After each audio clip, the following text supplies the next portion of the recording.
Hallelujah. Tunay nga na may galak sa ating mga puso.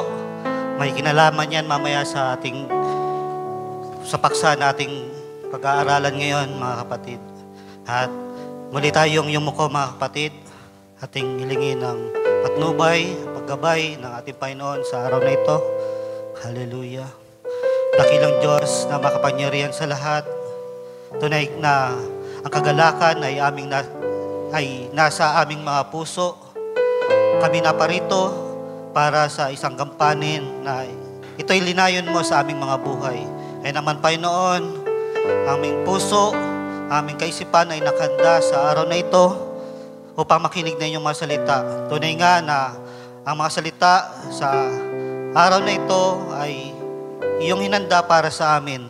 Ang sa gayon, Panginoon, ay mas maunawaan namin, mas mabatid namin, Panginoon, ang iyong sakdal na kalooban sa aming buhay. Kaya naman, ay aming pinagkakatiwala sa iyo ang lahat ng bahagi ng gawain at nawa, Panginoon, ay patuloy na ikaw ang magbigay sa amin ng kagalakan, ng inspirasyon na ang bawat salita na mapakinggan namin ay tunay naming sasampalatayanan at ito'y papangyarihin mo, Panginoon. Kaya naman, ibinabalik namin ang pinakamataas na papuri, pasalamat, pagdakila sa tanging pangalan na aming Panginoong Hesus Kristo. Amen. Amen. At bago tayo maupo, mga kapatid, ay ating buksan ang ating banal na kasulatan. Ating buksan sa 1 Peter chapter 5, verse 10.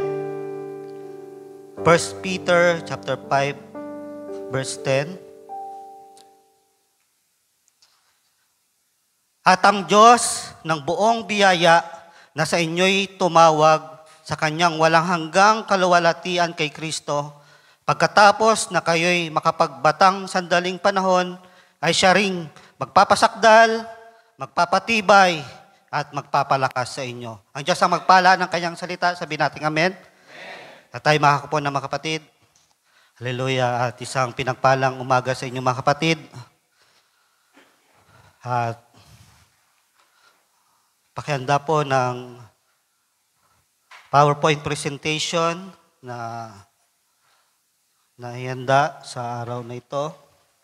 Ang paksa na pag-aaralan natin sa araw na ito ay patungkol sa restoration. Ang pagpapanauli. At dito sa binasa natin, nabasa din ito nung nakaraang Miyerkules ng paulit-ulit. 1 Peter chapter 5 verse 10. But the God of all grace, patuloy na biyaya na ating Panginoon ay sumasagana, who hath called us unto His eternal glory by Christ Jesus. After that ye have suffered a while, tingnan ninyo mga kapatid, make you perfect, establish, strengthen, settle you.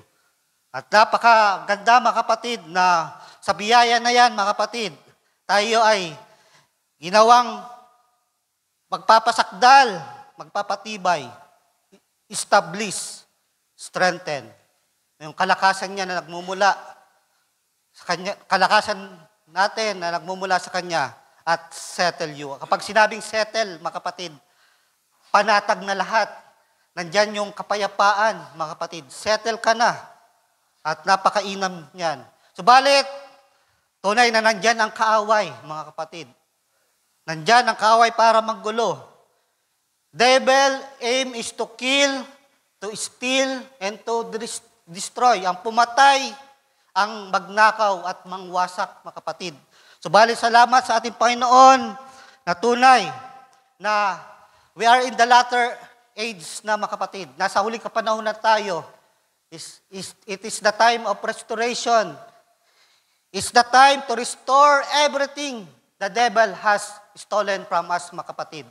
Tunay na yung restoration nito ating titingnan ang pagpapakahulugan ng salitang restoration. Sapagkat dito, kung titingnan natin yung kahulugan ng restoration, yan, yung restoration. Kapag titingnan natin yung kahulugan sa Merriam-Webster Dictionary, ang kahulugan ng pagpapanauli o restoration is to bring back to a former or original position or condition. Kapag ang isang bagay ay i-restore, kapag ito ay luma na, mapapanauli yan, marirestore yan. Subalit doon lang sa former or original position nito or condition. Yan yung restoration. Pero in the God's law of restoration, iba, mga kapatid, mas higit pa to make better, improve, increase, and multiply. Ganyan, kasagana ang ating Panginoon sa restoration, mga kapatid. Tingnan natin na yung restoration in God's way, mga kapatid. Tingnan natin sa Exodus chapter 22, verse 1. Tingnan ninyo yung restoration ng ating Panginoon. Kung ang isang lalaki ay magnakaw ng isang baka o ng isang tupa at patayin o ipagbili, ay kanyang pagbabayaran ng 5 baka ang isang baka at ang 4 na tupa ang isang tupa. Tingnan nyo, restoration na yan, mga kapatid. Sa Webster Dictionary, ang restoration ay kapag nawala ang isang tupa, babayaran mo lang yan ng isang tupa. Pero pagdating sa ating Panginoon, ang restoration, ang isang baka ay katumbas ng 5 baka. Yung isang tupa ay papalitan ng 4 na tupa. Ganun yung restoration. God's law of restoration, mga kapatid. Kaya, napaka-importante, mahalaga na maunawaan natin ang God's law of restoration para alam natin ang ating i-expect. I-expect sa ating Panginoon na kapag tayo ay nawalan, ang ibabalik ay lalong higit pa, mga kapatid. At tunay na ang kaaway ay araw-araw, mga kapatid, na nagnanakaw sa atin. Maraming tao ang talunan, maraming tao ang walang nagagawa. Ang minsan pa, sila ay sinisisi ang Diyos. Sila ay tumitigil na sa pagdalo sa gawain, sapagkat ang tinitingnan nila, ang sinisisi nila ay ang Diyos. Subalit, walang ibang maaring sisihin. Kapag tayo ay nawalan, mga kapatid, sapagkat devil's aim is to kill, to destroy, mga kapatid. Magnakaw. At the worst thing na you can do is to run in the presence of God kapag kailangan mo ng restoration. Kapag ikaw ay hihiwalay, lalo sa Diyos, ay yan na ang pinaka-worst thing na magagawa mo, mga kapatid. Sapagkat, titingnan natin dito sa Haggai chapter 2, verse 9. We are in the last days na, mga kapatid, sa huling kapanahunan na tayo. At kapag usapan ang restoration, sabi dito sa Haggai chapter 2, verse 9, ang huling kaluwalhatian ng bayan na ito ay magiging lalong dakila kaysa dati. The glory of this latter house shall be greater than of the former. Ibig sabihin, mga kapatid, yung Omega days, mga kapatid, is greater than the Alpha days, mga kapatid. Kung doon, mga kapatid, sa kapanahunan ng mga apostoles, nandoon ang mga miracles, mga pagpapagaling. Subalit, mas lalo pa yan na dadagdagan ng ating Panginoon. Sapagkat ang huling kaluwalhatian ay magiging lalong dakila kaysa dati. Mas mahigit pa ang kaluwalhatian, ang mga kapangyarihan ng Diyos na mahayag sa huling kapanahunan, mga kapatid. Sapagkat we are in the time of restoration. Maging man, pinatutuhanan ni Apostol Pablo sa 1 Corinthians chapter 13, babasahin natin. Pinangusap ni Apostol Pablo, sapagkat nakakakilala tayo ng bahya. Maging man si Apostol Pablo na maraming naisulat sa New Testament ay nakapagsabi, for we know in part, bahya pa lamang ang kanyang nalalaman, mga kapatid. At nanguhula tayo ng bagya. Ganun pa lang ang kaisipan ni Apostol Pablo sapagkat alam niya na pasimula pa lang ito at sa mga huling panahon ay lulubusin ng Panginoon sapagkat ito ay times of restoration, mga kapatid. At maging man sa sunod na slide, nang tanungin ng mga alagad ang ating Panginoon. Tinanong nga siya nila nang sila'y nagkakatipo na nagsasabi, Panginoon, isasauli mo baga ang kaharian sa Israel sa panahong ito? Anong sabi ng ating Panginoon? At sinabi niya sa kanila, hindi ukol sa inyo ang pagkakaalam ng mga panahon. Tingnan ninyo mga kapatid, hindi ukol sa kanila sapagkat nauukol ito sa huling kapanahunan mga kapatid. Doon ibubuhos ng Panginoon ang kanyang layunin mga kapatid, ang kanyang kalooban na pangyayarihin mga kapatid sa huling kapanahunan na ito. Bagyang may nauunawaan yung mga alagad, subalit hindi sa kanila nauukol na makaalam ng mga bagay na ito. Nasa atin, sa huling mga kapatiran na sa huling kapanahunan, nauukol ang mga kapahayagan na ito mga kapatid. Kaya napaka-sagana, dakila ang kanyang biyaya sa ating mga kapatid. Hindi ukol sa inyo ang pagkakaalam ng panahon o ng mga bahagi ng panahon na itinakda ng Ama sa kanyang sariling kapamahalan. May kanya-kanyang oras yan, mga kapatid. At sabi ko nga, mas dakila ang ipapakita ng Panginoon sa huling kapanahunan sapagkat it's time of restoration, mga kapatid. Sa Proverbs chapter 6 verse 30, tingnan natin.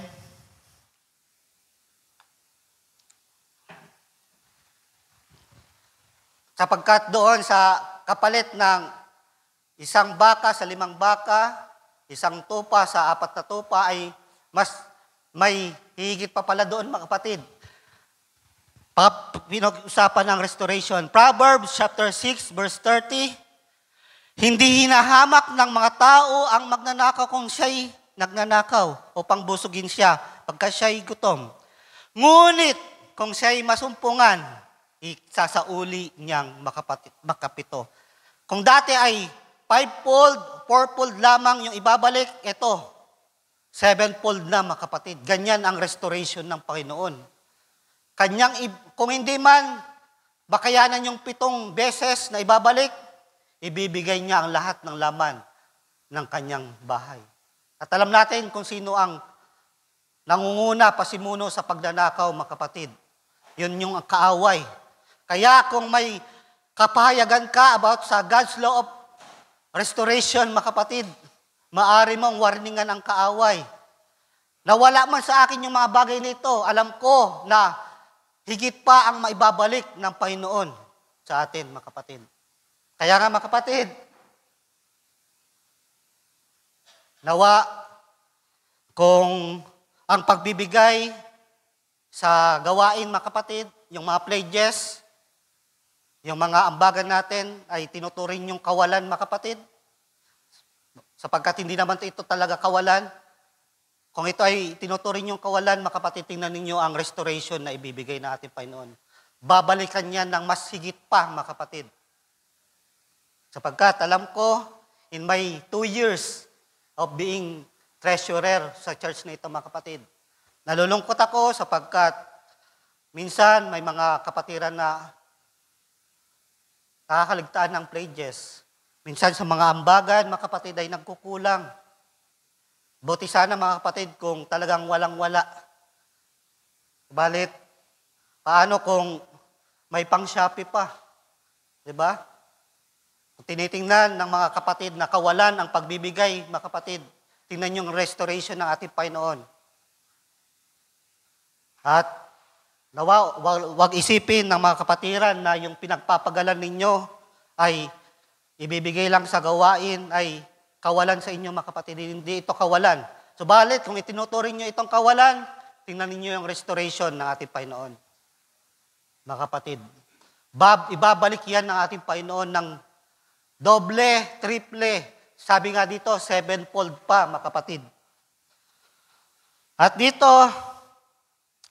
tingnan natin, alam natin yung buhay ng ating ng ni Job, mga kapatid. Subalit, bago tayo tumungo diyan, tingnan ninyo, kung sa judiciary system natin, mga kapatid, ay i-apply, i-impose itong God's law of restoration, mga kapatid, tiyak ako, mga kapatid, na kakaunti na ang magnanakaw. Sapagkat kung ang magnanakaw ay magnanakaw na isang sasakyan, ano ay babalik? Sasabihin ng hukuman, nagnakaw na ka ng isang kotse, ibabalik mo 7 kotse. Kakaunti na ang magnanakaw niyan, mga kapatid. Subalit, tingnan ninyo, alam natin ang buhay ni Job, mga kapatid. Si Job, isa sa pinakamayaman noon sa silangan. Nung ang kaaway, mga kapatid, ay ginulo ang kanyang buhay, ninakawan siya ng kaaway. Tingnan natin yung original na kondisyon ni Job. Ang kanyang pag-aari naman ay 7,000 tuba, 7,000 sheep, 3,000 kamelyo. Yung kamelyo, mga kapatid, kinukonsider yan na sasakyan dati. Tingnan ninyo, 3,000 yung cars niya, mga kapatid. 500 magkatuwang na baka at 500 asnong babae. Ganyang kayaman si Job sa panahon na yun. At isang totoong malaking sambayaran na anupat ang lalaking ito ay siyang pinakadakila sa lahat ng mga anak ng silanganan. Subalit alam natin yung nangyari kay Job. Sapagkat itong kaaway, devil's aim is to kill, to destroy, and to steal, mga kapatid. Ang nangyari kay Job, alam natin yung nangyari. Kung babasahin ninyo ang about kay Job, mga kapatid, ay talagang nakakalungkot. Subalit, nung ang Diyos ay in-apply na yung law of restoration. Tingnan ninyo yung kondisyon ngayon ni Job, mga kapatid. Job chapter 42 verse 10, at inalis ng Panginoon ang pagkabihag ni Job. Kapag titingnan natin yan sa original Hebrew, ang turn the captivity, dyan ay nagpapakahulugan na, put a stop to all the evil. Ibig sabihin, God put the stop to all the evil. Hindi mo na mababasa na-restore ng lahat ang pag-aari ni Job ng Panginoon. Hindi nyo na makikita na pinakaialaman pa na kaaway itong si Job. Sapagkat, nung makikita nyo, binigyan ng Panginoon si Job ng makalawa ng higit ng dami. Na double pa yung kanyang ari-arian sapagkat ganyan ang law of restoration. God's law of restoration, mga kapatid. At kapag may kaalaman ka sa bagay na ito, mga kapatid, hindi ka matatakot na mawalan, mga kapatid. Sapagkat ang Diyos ay andang sumaklolo. At yung nawala mo ay papalitan pa niya ng higit-higit pa, mga kapatid. At kung titignan nyo, yung buhay niya, maaring sabihin nyo na yung buong 42 chapter, kung babasahin nyo, ay isa sa pinakamalungkot na nangyari sa isang tao. Subalit, keep on reading, mga kapatid. Sapagkat, baka sabihin ng iba, sa lifetime ni Job, sa buong buhay niya, ay nadoble yung ari-arian niya. But most of the theologian, mga kapatid, ay nag-a-agree na yung chapter 42 sa Aklat ng Job ay nangyari lamang between 9 to 12 months, mga kapatid.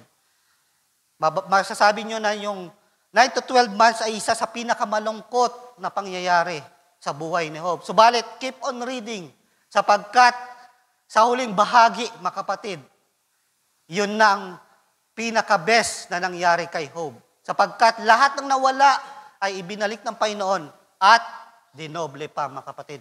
Ganyan ang God's law of restoration, mga kapatid. At dito, sa sunod na slide.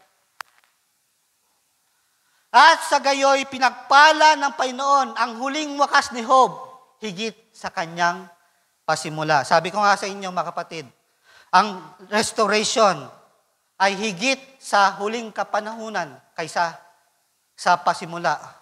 Are we in the latter age, mga kapatid? Di ba?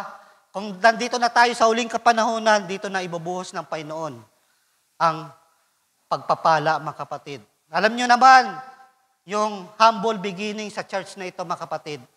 Nung pasimula pa lamang tayo, nandoon ang kahirapan, mga kapatid. Subalit, dahil nga sa God's law of restoration, hindi ninyo ma-deny na binuhos ng Panginoon ang pagpapala sa huli.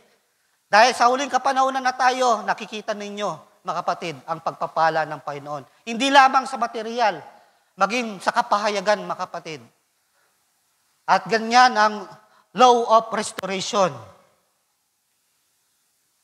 At sa sunod na slide,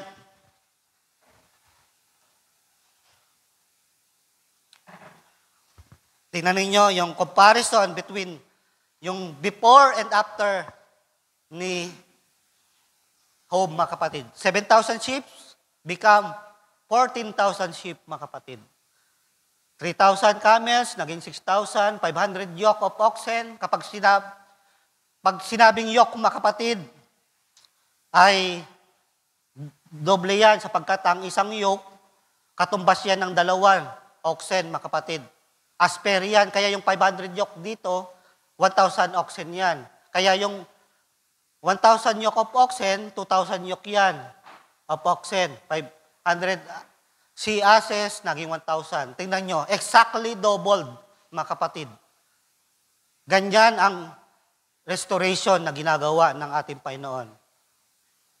At dito, sunod na slide.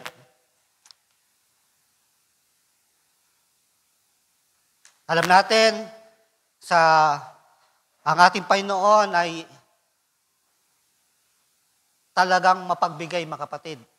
Siya yung pinaka-generous, mga kapatid.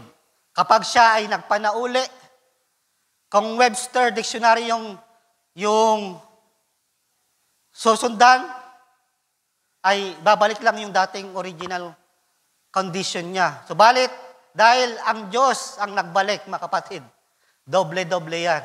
Tingnan natin ang ating Panginoon sa Matthew chapter 14, verse 17. Diba, ito ay nung siya ay nangusap sa 5,000 tao, mga lalaki. At sinabi nila sa kanila, wala tayo rito kundi 5 tinapay at 2 isda. Yun lang ang meron sa karamihan ng tao, mga kapatid. Subalit, anong ginawa ng Panginoong Hesus? At dahil nga, may God's law of restoration, ano sa palagay nyo? Dodoblehin lang ba ng Panginoon yung 5 tinapay at 2 isda na ito? At sa sunod na slide, at ipinag-utos niya sa mga karamihan na sila'y magsiupo sa damuhan at kinuha niya ang 5 tinapay at ang 2 isda. At pagtingala sa langit ay kanyang pinagpala at pinagputol-putol at ibinigay ang mga tinapay sa mga alagad at binigyan naman ang alagad sa karamihan. At nagsikain silang lahat at nangabusog at kanilang pinulot ang lumabis at pinagpuputol-putol at 12 bakol na puno. Tingnan ninyo.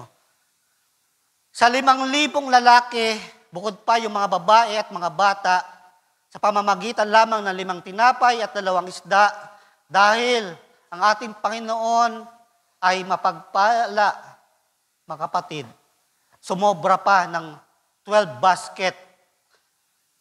At ganyan ang restoration ng ating Panginoon. Siksik, liglig, at umaapaw. Sa pagdawa ay kilala ninyo ang ating Diyos na pinaglilingkuran, mga kapatid. Ganyan siya. At nawa, mga kapatid, may kaisipan na tayo about sa God's law of restoration. Hindi niya lang ibabalik tayo sa original condition natin, kapagkat ibibigay pa niya ang lubos-lubos, mga kapatid. Kaya, mga kapatid, nawa, ganyan tayo mag-isip. Hindi kawalan sa atin ang pagbibigay, mga kapatid. Sapagkat nalulungkot ako na hindi pina-priority ng mga kapatiran, ng ilang mga kapatiran, ang patungkol sa gawain, mga kapatid. Diba? Na sana, nung mga nakaraang linggo, ang ambagan sa pagkain ay ilan lamang yung nagbibigay. Na sapat na kaisipan ng mga kapatiran ay darating na yung linggo, ipinaghanda yung maibibigay para sa gawain.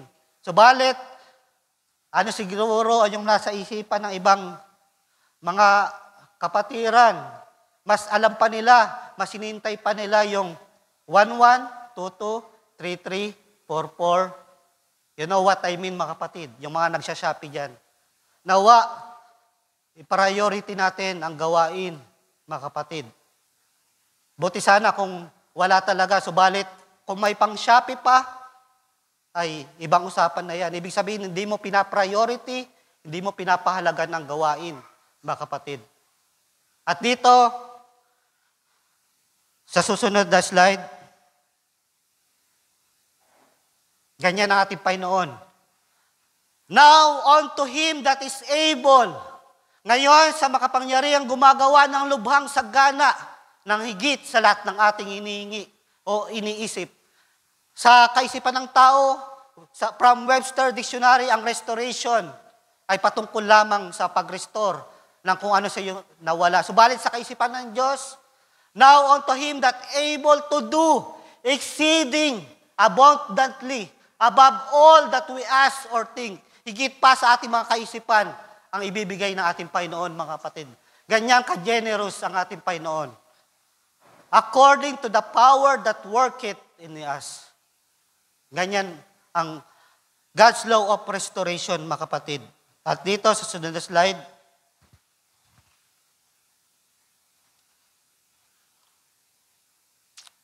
bakit dito sa Joel chapter 2 verse 21, na huwag kang matakot o lupain at ikaw ay matuwa at magalak. May galak. Inawit pa lang natin yan, mga kapatid. Sabi dito, huwag kang matakot. Nandyan ang kapayapaan. At sinabi dito ng ating Panginoon, ikaw ay matuwa at magalak. Matuwa at magalak ka na kagad. Sapagkat sa verse 25, doon palang babanggitin ng ating Panginoon ang about sa restoration. I will restore. Pero bago yung I will restore, anong sinabi ng ating Panginoon? Matuwa at magalak ka na. Diba? Nauna yung tuwa at galak. At nawa kapag kayo ay nagpupuri, hindi lamang kayo nagpupuri dahil sa mga bagay na ginawa ng ating Panginoon sa nakaraan. Subalit kapag tayo ay nagpupuri, maging man ako, nagpupuri at nagagalak na ako sapagkat sa future na gagawin pa ng ating Panginoon. Ganun ako magpuri, mga kapatid. Sapagkat alam ko na hindi lamang sa current or past na ginawa ng aking Panginoon, kaya ako nagpupuri. Ako'y nagpupuri dahil sa mga future pa niya na gagawin para sa akin, mga kapatid. At sabi dito, matuwa at magalak ka na in advance, mga kapatid, sapagkat ang God's law of restoration, mga kapatid, ay sagana, mga kapatid. Sabi dito, ang maagang ulan at ang huling ulan. Ano yung restoration na ginawa natin, Panginoon? Huwag kayong mga takot, kayong mga hayop sa parang, sapagkat ang pastulan sa ilan ay lumalago, sapagkat ang punong kahoy ay nagbubunga, at ang puno ng higos at puno ng ubos ay nagbubunga. Hindi lang mga literal yan. Ang higos na nagbubunga dito ay spiritual din, mga kapatid. Kayo nga'y mga tuwa, kayo mga anak ni Sion. Sapagkat dito ang maagang ulan, the former rain, at ang huling ulan, the latter rain, ay sa unang buwan. At dito sa verse 24, at ang lapag ay magpupuno ng trigo. Tingnan ninyo, trigo. Ang alak at langis, mga spiritual yan, mga kapatid. Hindi lamang yan literal. Kaya yung kapahayagan, kapag sa restoration, ay mas dakila pa, mga kapatid. Kaya nga, dahil sa 7 church ages na tayo, yung mga kaalaman, karunungan na meron ng mga apostoles sa panahon ng Alpha Age, ay mas dakila yung kapanahunan natin, mga kapatid. Sapagkat dinaanan na ng kapanahunan ang mga Ephesian Age, Sardis, Philadelphia, yung lahat ng revelation na yun ay naunawaan natin, mga kapatid. Kaya mas dakila yung revelation sa mga araw na ito, mga kapatid. At aking isasauli sa inyo, nandito na yung restoration. And I will restore yung mga kinain ng balang, ng uod, ng kuliglig. Tumutukoy yan sa kaaway, mga kapatid. At i-restore yan ng ating Panginoon. At kayo'y magsisikaing sagana.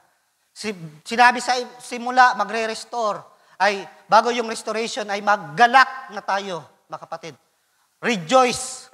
Sapagkat one of the best expression of faith is to praise and thanksgiving, mga kapatid. Kaya, bago pa man daw tayo, sapagkat natural sa isang tao na magpasalamat pagkatapos matanggap ang pagpapala. Subalit, ang God's way ng restoration, mga kapatid, ay magpasalamat ka na kagad bago yung restoration na magaganap. For example, mga kapatid, halimbawa, birthday ko. At may isang brother na lumapit sa akin at nagsabi, dahil sa birthday mo ay bibigyan kita ng polo. Nawa totoo sapagkat wala akong pambili ng polo. Halimbawa, birthday ko at may isang brother na magbibigay sa akin ng polo, ano sasabihin ko? Siyempre, magpapasalamat ako, thank you. Salamat. Paano ko yung response ko ay ganito? Ay, bibigyan mo ako ng polo? Sige, saka na ako magpapasalamat kapag binigay mo na sa akin at nasuot ko na. Ano sa tingin nyo kung igagawin mo yan sa ibang tao? Diba? Baka sabihin, di bali na lang. Wala kang manner. Sapagkat ganyan yung response mo. Saka ka lang magpapasalamat kapag natanggap mo na. Halimbawa, may isang brother ulit nagsabi, sige, dahil birthday mo ay ititreat kita sa birthday mo. Siyempre, sasabihin ko ulit, thank you. Pero kung sasabihin ko, sige, saka na lang ako magpapasalamat kung nakakain na ako. Hindi ganun, mga kapatid. Nagpasalamat na ako kagad sa kanya sapagkat alam ko, may faith ako, natuto pa rin ng kapatid na yon ang kanyang gagawin. At ganun din tayo, mga kapatid. Bagamat napakarami na ng pangako na ating Panginoon, magpasalamat na tayo sapagkat alam ko na tapat ang Diyos na gagawin niya yung kanyang pinahayag sa atin, mga kapatid. Mauuna na ang ating rejoice, ang ating galak at pagpapasalamat sa bagay na yan, mga kapatid. At nawa, nandun, mga kapatid, bagamat ang kasulukuyang kalagayan mo ay hindi maganda, subalit in advance, mga kapatid, tayo ay nagpupuri na, nagpapasalamat na sapagkat alam natin, in the future, mga kapatid, in God's law of restoration, nandoon ang pagpapala ng ating Panginoon. At dito, sa Psalms chapter 78, verse 40, paano natin yung pagpapala na ito ay ma-prevent o mahihinto, mga kapatid. Sapagkat alam natin na ang ating Panginoon ay pinaka-generous. Subalit bakit minsan wala tayong tinatanggap, mga kapatid? Ano yung factor o ano yung bagay na pumipigil sa pagpapala ng ating Panginoon? Tingnan natin sa Psalm chapter 78 verse 40. Dito rinicall ang about sa paglalakbay ng Israel sa ilang, mga kapatid. At ano ang ginawa? Pagkatapos ng maraming miracle, wonders na ginawa ng Panginoon sa bayan ng Israel, ano ang ginawa nila nung nasa ilang na sila? Dito, kay dalas na naghimaksik sila laban sa kanila sa ilang. At pinagpanglaw nila siya sa ilang. Madalas pala maghimagsik yung bayan ng Israel. At sila ay nagsibalik uli at tinukso ang Diyos at minungkahi ang banal ng Israel. Sa next verse. Verse 42. Dito, sa Psalm chapter 78, verse 41, napigilan yung blessing. Bakit daw? Dito sa King James Version, they turned back and tempted God and limited the Holy One of Israel. Tingnan ninyo, can you imagine, The unlimited God ay nalimited lamang ang kanyang kapangyarihan dahil sa kagagawan ng mga Israelita. Dahil siya ay tinukso nila. At kung titingnan natin yung The Passion Translation, mas malinaw, again and again, they limited God. Linimitahan lamang nila ang Diyos, preventing Him from blessing them. Dito ay na-prevent ang pagbe-bless ng Panginoon. Dahil linimitahan lamang nila ang Panginoon. Continually, they turn back from Him and provoke the Holy One of Israel. Maari pala natin limitahan ang unlimited na Panginoon sa pagbibigay ng blessing, mga kapatid. At dito sa sunod na slide, ito yung dahilan, mga kapatid. One of the factors kung bakit nalilimitahan natin ang Panginoon sa kanyang pagpapala. Hindi nila inalala ang kanyang kamay. They remember not His hand. Ano yung hand na to na tinutukoy sa Psalms, mga kapatid? It is the power ng ating Panginoon, mga kapatid. They remembered not. Hindi nila inalala ang kamay ng ating Panginoon. Para mas maunawaan natin ang patungkol sa kamay na ito, tingnan natin sa sunod na slide. At aking inunat ang aking kamay, at sasaktan ko ang Ehipto at aking buong kababalaghan na aking gagawin sa gitna. Sa pamamagitan ng makapangyarihang kamay ng Diyos. And I will stretch out my hand, mga kapatid. At dito pa sa sunod na slide, for with a strong hand shall He let them go. A strong hand. Ulit-ulit na sinasabi yung patungkol sa strong hand. Sabi dito sa Exodus chapter 13, verse 3, remember this day, for by strength of hand, ano yung ginawa ng Israel?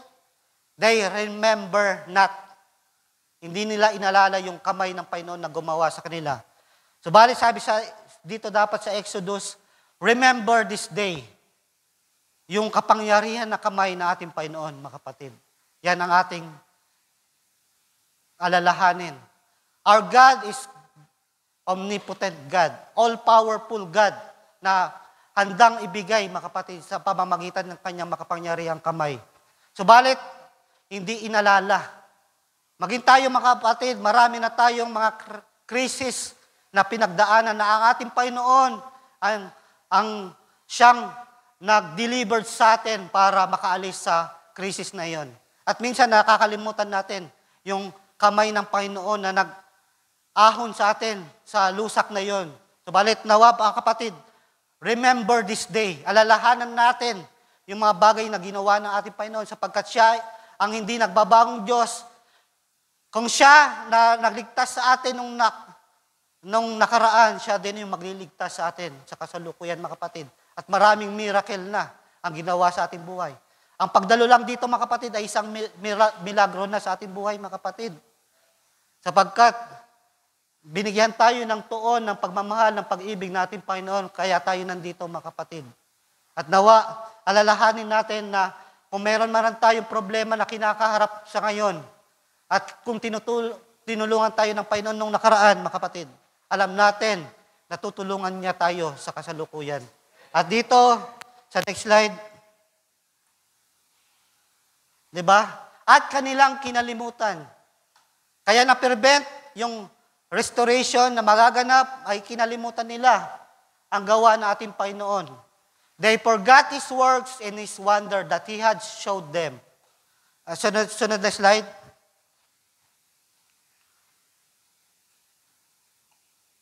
At isa pa sa factor kung bakit napipigilan, nagpe-prevent ang pagpapala na ito ay sa pamamagitan ng small thinking natin, mga kapatid. Sa Psalm chapter 78, verse 19, oo, sila'y nagsalita laban sa Diyos at kanilang sinabi, makapaghahanda ba ang Diyos sa dulang sa ilang? Wilderness is the place of lackness of food and water, mga kapatid. Sa ilang, wala dyan, mga kapatid, na pagkain, maging man ng tubig. At dito, question ng mga Israelita ang ating Panginoon. Makakapaghanda ba? Can God furnish a table in the wilderness? Question nila. Kanilang minaliit ang ating Panginoon. Small thinking. At dito, dinagdagan pa nila sa verse 20, narito, kanyang pinalo ang bato na magtubig ay bumulwak at ang bukal ay nagsiapaw. Ginawa nga ng Panginoon na para tayo makainom ay sa pamamagitan ng pagpalo sa bato at nagkaroon ng tubig. At dito, may question sila. Makapagbibigay ba siya ng tinapay naman? Ipaghahanda ba niya ang karne, ang kanyang bayan? Lumabas tayo ng 2 milyon, higit sa 2 milyon dito sa ilang. Magagawa ba ng Diyos na pakainin tayo? Question nila ang ating Panginoon. Kaya nga, yung unlimited God ay nalimitihan lamang, mga kapatid. Kaya't narinig ng Panginoon at napuot. Sapagkat, siyempre pa, may piling ang ating Panginoon. At dahil sa nagalit ang Panginoon, anong nangyari sa bayan ng Israel, mga kapatid? Hindi sila nakapasok doon sa lupang pangako, mga kapatid. Yung tanging mga anak lamang nila. At nawa, alam natin, kilala natin ang Panginoon natin na omnipotent God. Wala tayong kilalang iba na pinaka-generous. Our God is an extravagant God, over-generous God, mga kapatid. At dito, tingnan natin, But my God shall supply all your need. Hindi some, hindi iilan. All your need. Next slide. According to His riches. Hindi riches natin, mga kapatid. Riches niya in glory by Christ Jesus. Next slide. I can do all things through Christ which strengthen me. Hindi natin lakas, mga kapatid, kundi lakas niya. Let the weak say, I am strong. Sapagkat hindi din naman natin lakas, kundi kalakasan niya, mga kapatid. Sa sunod na slide, tingnan natin dito sa pangangaral ni Brother Branham, where I think Pentecost, saan nag-failed ang mga Pentecost. And God will never, you can never exhaust God's love and mercy to you. Hindi mo papapagod ang ating Panginoon sa pagmamahal, mga kapatid. Sagana siya niyan. Well, I hate to bother you so much, Father. Babagitin ba natin yung bagay na ito? Baka mapagod ang ating Panginoon.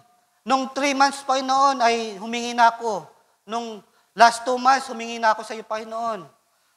Last month, humingi ako. Nung last week, humingi din ako. Panginoon, baka magsawa ka na sa kahingi ko. Baka wala nang matira para sa iba. Ganun ba ang Diyos, mga kapatid? He is unlimited, mga kapatid. Kaya hindi ka mababader na hingi ng hingi sa Kanya. Sapagkat siya rin yung nagsabi na humingi tayo, mga kapatid. He does. Don't never think that you could ever ask too much of God. Huwag mong maisipin na sobra-sobra na yung hiningi mo sa Panginoon. Sabi dito, I believe the scripture said, you have not because you ask not. Kaya pala wala ka dahil hindi ka humihingi. You ask not because you believe not. Kaya ka pala hindi humihingi sapagkat hindi ka sumasampalataya na ibibigay yun sa iyo ng Diyos. Yun pala yun, mga kapatid. Don't never think that you could ever ask too much of God. Sapagkat, kung isipin mo na ang maliit na bagay, at minsan kasi sa mananampalataya, natural na sa atin ang humingi ng maliit na bagay sa ating Panginoon. Sapagkat, in mind, or human mind perspective, yung probability na mapagbigyan tayo ng Diyos, mga kapatid, ay mas mapapadaling mapagbigyan tayo ng Panginoon sapagkat maliit na bagay na lamang yun. Kaya minsan natatakot tayo na humingi ng malaking bagay. Subalit, yung maliit na bagay sa Panginoon at ang malaking bagay sa Panginoon, pawang madali lamang yan sa Panginoon, mga kapatid. Walang pagkakaiba yan. Sapagkat ang Diyos, natin pinaglalingkuran ay ang Diyos ng pagmamayari ng lahat ng bagay, mga kapatid. Dito, sa next slide. He wants us to ask and believe that our joys would be full. Kaya pala, mga kapatid, ang Panginoon na mismo ang nagsabi sa atin na humingi tayo para yung kagalakan natin ay malubos. He wants you to ask abundantly. Humingi daw tayo ng abundant, ng mas marami, mas malaki. Ask for big things. Hindi ako nagsabi niyan, mga kapatid. Pangangaral yan ni Brother Branham. Na kung paghingi tayo, humingi tayo ng malaki na, mga kapatid. Sapagkat sumasampalataya tayo na God will supply all my needs according to His riches and glory in Christ Jesus, mga kapatid. Big things is just as easy to receive as a little thing. Sabi ko nga, walang pagkakaiba sa Diyos yung maliit at malaking bagay para sa tao. Sapagkat pawang maliit at malaking bagay sa Panginoon ay pawang madali lamang sa Kanya. Walang pagkakaiba yan sa Diyos, mga kapatid. At dito, sa sunod na slide, Apyu told me the other day, he was riding an old model T-Ford. Yung isang brother daw ay humingi sa Panginoon at ang hiningi niya ay old model T-Ford. One day, he happened to get some good faith and God gave him a Buick. Nung nag-level up na yung kanyang pananampalataya, hindi na old model T-Ford yung kanyang hiningi, mga kapatid. Buick na. Mas maganda-gandang kotse na, mga kapatid. I got a Buick faith. I'm praying for Cadillac faith. Ngayon, nung tumaas na kayong kanyang pananampalataya, humingi na siya ng Cadillac faith. A Cadillac car is a luxury car, mga kapatid. Mas mataas na yung hiningi niya. At dito, pinapakita lamang dito na kung ano yung tinatanggap natin, mga kapatid. Yun yung ating hinihingi. At hanggang doon yung pananampalataya natin. Hindi ba kayo nagwa-wonder kung bakit yung may ibang kapatiran mayroong ganito? May sasakyan, yung iba wala. Baka naman yung kapatiran na yan ay yung kanyang pananampalataya ay para magkaroon ng sasakyan. Mga kapatid. Hanggang doon yung kanyang pananampalataya. Pero kung sa'yo na ganito lang yung hiningi mo, hanggang doon lang yung pananampalataya mo, mga kapatid. At dito, what you believe, hold on to it. God will give it. At nawa, hanggang doon ang ating pananampalataya, mga kapatid. Kung yung pananampalataya mo ay para magkaroon ng bisikleta, hanggang doon yung pananampalataya mo. Kung ang pananampalataya mo ay hanggang doon sa tricycle, hanggang doon ang pananampalataya mo. Kung ang pananampalataya mo ay hanggang doon sa sasakyan, mga kapatid, hanggang doon ang pananampalataya mo, mga kapatid. Baikling testimony lamang, mga kapatid. Nung bumalik kami dito, galing Manila, mga kapatid, walang-wala kami. At sabi ko nga, okay lang naman kasi yung asawa ko, public teacher naman, kapag nakapasok siya sa trabaho, okay na. Bumalik kami dito, walang anuman, mga kapatid. Kaya nga, naisip ko, okay lang na magkaroon ng bahay na kubo, basta matugunan yung pangangailangan. Subalit, nung mga higit-higit pa, mga kapatid, napaisip ako, wala naman siguro masama na manalangin na magkaroon ng sariling lupa at bahay, mga kapatid. Bagamat wala yan, imposible yan sa aming kakayanan, mga kapatid, nanalangin ako. Sapagkat konti lang naman yung sweldo ko, 8,000 sa online job. At yung sweldo naman ng asawa ko ay pambayad lamang ng utang. Kaya napaka-imposible na mangyari yon. Subalit, dahil humawak ako sa pananampalatayang yon, mga kapatid. At take note, nag-resign pa yung asawa ko, mga kapatid, sa pagtatrabaho. Napaka-imposible na mangyari yung iniisip ko. Nung mag-resign siya, ako na lamang, mga kapatid, ang magtatrabaho. Subalit, salamat sa ating Panginoon, mga kapatid. Dahil sa pananampalatayang iyon ay pinagkaloob ng Panginoon. Bagamat maliit na lupa at bahay lamang iyon ay pinagbigyan pa rin ako ng ating Panginoon sa aking hiling, mga kapatid. At dito, mga last verses na lamang, mga kapatid. Tingnan natin yung binanggit ni Brother Branham doon sa quotation niya. James chapter 4 verse 1. Tingnan ninyo ito, mga kapatid. Saan nagbubuhat ang mga pagbabaka at saan nagbubuhat ang pag-aaway sa inyo? Saan daw nagbubuhat yung pagtatalo-talo, yung mga bagay-bagay? Titingnan ninyo. About sa pera yan, mga kapatid. About sa pinapahalagan na malabis ng tao. Hindi baga nagbubuhat dito sa inyong mga kalayawan na bumabaka sa inyong mga sangkap dahil pala sa wants, hindi sa needs, sa kalayawan. Kayo'y nag-iimbot, mga kapatid. Kayo'y nagsisipatay. Ibig sabihin dito, ang magalit ka sa iyong kapatid ay considered na pinapatay mo siya, mga kapatid. At kayo'y nag-iinggitan.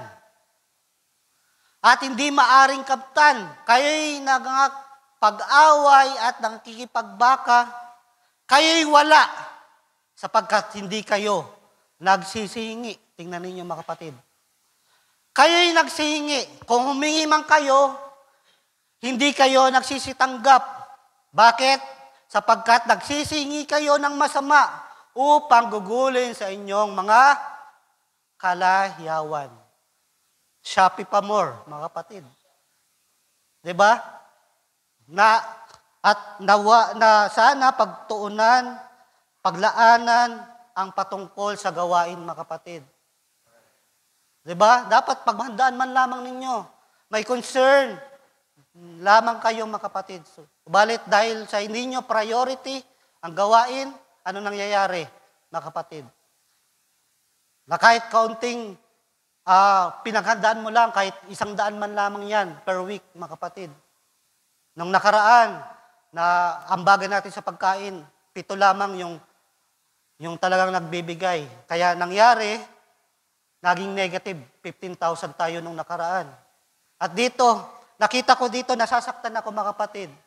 Dahil yung priority ng mga kapatid ay hindi sa gawain. Okay lang sana na nag-Shopee kung nakakapagbigay ng pledges at nakakapagbigay ng ambagan para sa pagkain weekly. Subalit, kung nag-Shopee na wala namang naibibigay, ano ang ibig sabihin nun doon? Hindi nyo priority. Hindi kayo concerned sa gawain, mga kapatid.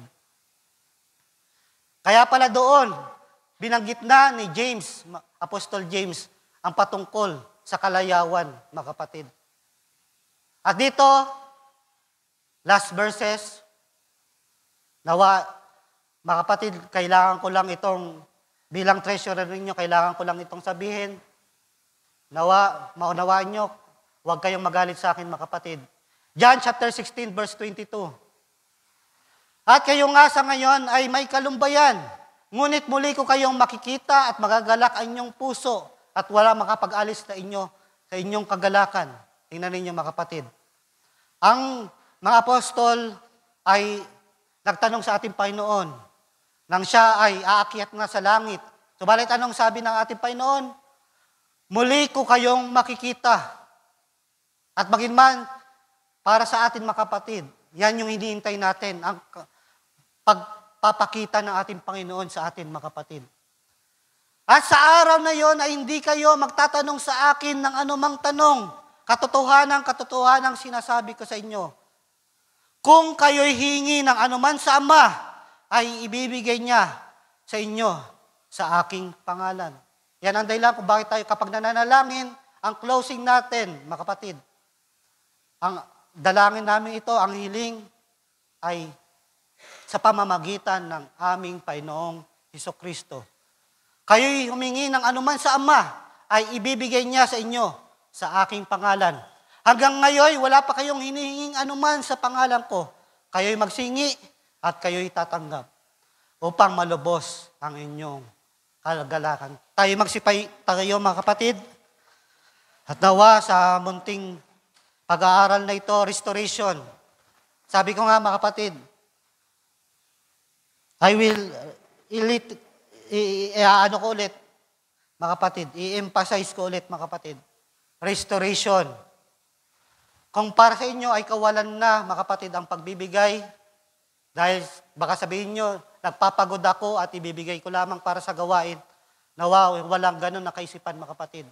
Kung ganun man nakawalan sa inyo, yung bagay na ibinibigay ninyo para sa gawain, tingnan ninyo ang God's law of restoration. Ibabalik yan ng Panginoon, mga kapatid.